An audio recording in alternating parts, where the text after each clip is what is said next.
अस्सलामुअलैकुम dear readers, कैसे हैं आप सब। उम्मीद करती हूँ सब खैरियत से होंगे। तो वेलकम है आपका एपिसोड नंबर 5 में।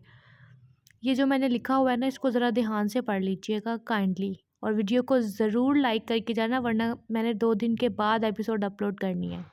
तुम लोग पता नहीं कैसे हो, ना वीडियो को लाइक करते हो और ना ही चैनल को सब्सक्राइब करते हो। फ़ायदा मैं नहीं बल्कि ये आपकी पोती उठा रही है। पिछली गली में वो सादिया है ना, वो आई थी आज। उसके बेटे को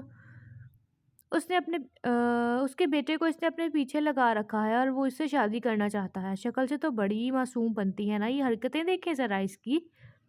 रज़िया, ये तुम क्या बकवास कर रही हो? हाँ, होश में तो हो तुम?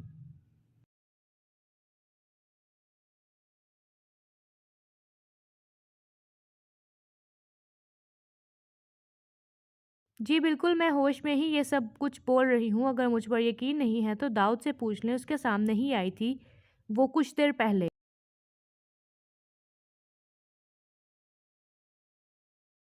नहीं दादी, चाची झूठ बोल रही हैं, मेरा किसी के साथ कोई ताल्लुक नहीं है, अरूश ने सिसकियां लेते हुए कहा और फौरन जाकर दादी के गले से लग गई।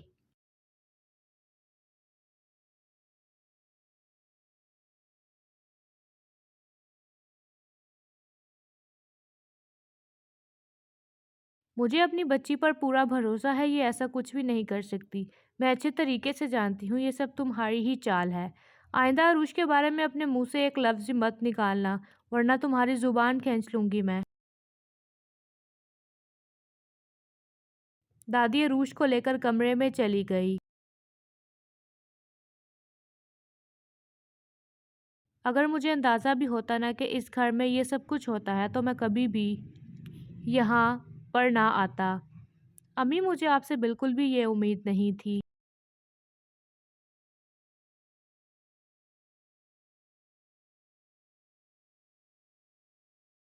मैं नहीं जानता वो औरत क्या बात करके गई है क्या नहीं। अगर वो ये बात करके गई भी थी तो क्या मकसद बनता था आपका सब में बैठकर इस तरह से बात करने का। दाऊद गुस्से में उठकर अपने कमरे में चला गया।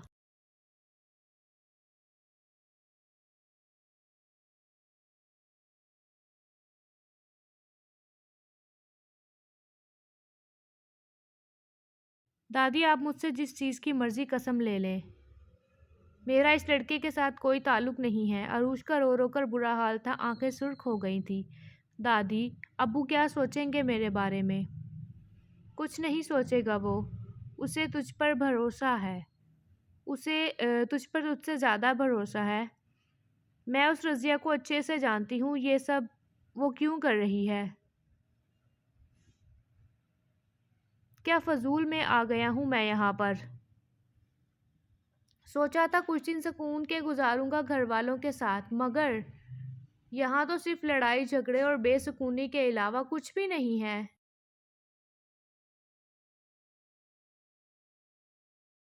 वो बड़बड़ाते हुए उसने अलमारी से कपड़े निकालने के लिए जब अलमारी खोली तो सामने अरूश की तस्वीर रखी थी। उसने फौरन उस तस्वीर को हाथ में लिया और बेड पर बैठकर उसे बड़े गौर से देखने लगा। ये लड़की बहुत मासूम है। मुझे नहीं लगता जैसा अम्मी ने कहा है ऐसा कुछ भी होगा। ये लड़की बहुत मासूम है। उस तस्वीर पर अपनी उंगलियां फेरता वो मुनमुनाया था।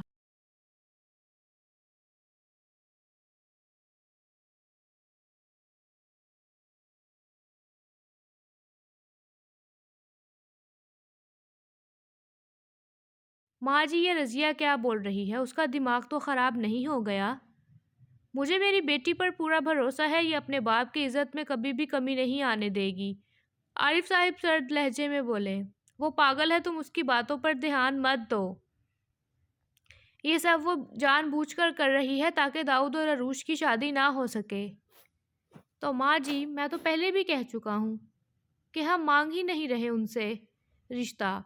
वो बेफिक्र रहें, मगर मेरी बच्ची पर कम से कम इस तरह इल्ज़ाम तो ना लगाएं।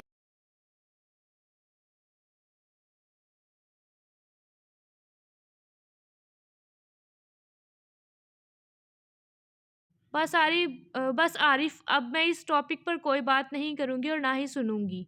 मैं अब दाऊद से बात करूँगी। मुझे उम्मीद है वो अपनी दादी का मान नहीं टूटने देगा। क्यों कर रही हैं आप ऐसा माँ जी? ज़बरदस्ती के रिश्ते कभी कामयाब नहीं हुआ करते। ये बात आप अच्छे से जानती हैं। आरिफ बस तुम चुप रहो। अरूश की शादी होगी तो सिर्फ और सिर्फ दाऊद से। मैं चाहती हूँ ये घर, ये सब कुछ अरूश और दाऊद का हो और किसी का भी नहीं।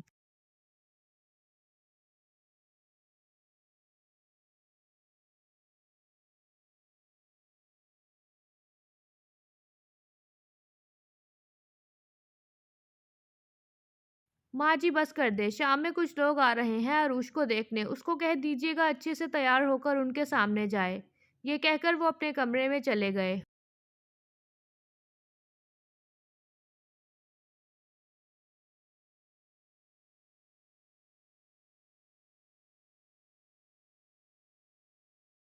मैं अभी तुमसे मुलाकात नहीं कर सकती, समझने की कोशिश करो आलियान। जिस दिन भी मुझे अच्छा मौका मिलेगा मैं तुमसे मिलने के लिए ज़रूर आऊँगी। अभी मेरे घर के हालात कुछ अच्छे नहीं चल रहे, प्लीज़।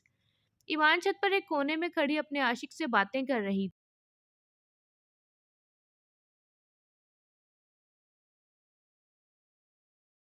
हादिया उसे पूरे घर में ढूंढ चुकी थी मगर वो उसे कहीं दिखाई नहीं दी। ताई जान, ईमान कहाँ है? अपने कमरे में ही होगी। नहीं, वो अपने कमरे में नहीं है, बल्कि वो पूरे घर में ही नहीं है। अरे क्या हो गया है? यहाँ कहीं ही होगी। जाओ ध्यान से जाकर देखो।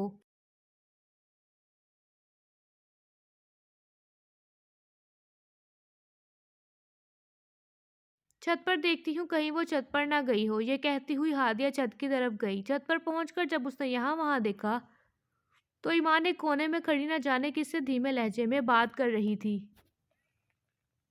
उसको ऐसे बात करता देखकर हादिया एक तरफ छुपकर खड़ी हो गई और उसकी सारी बातें सुन ली। ये तो किसी लड़के से बात कर रही है। अगर मैं यहाँ ऐसे ही खड़ी रही और उसने मुझे देख लिया तो इसको शक हो जाएगा कि मैंने उसकी सारी बातें सुन ली हैं।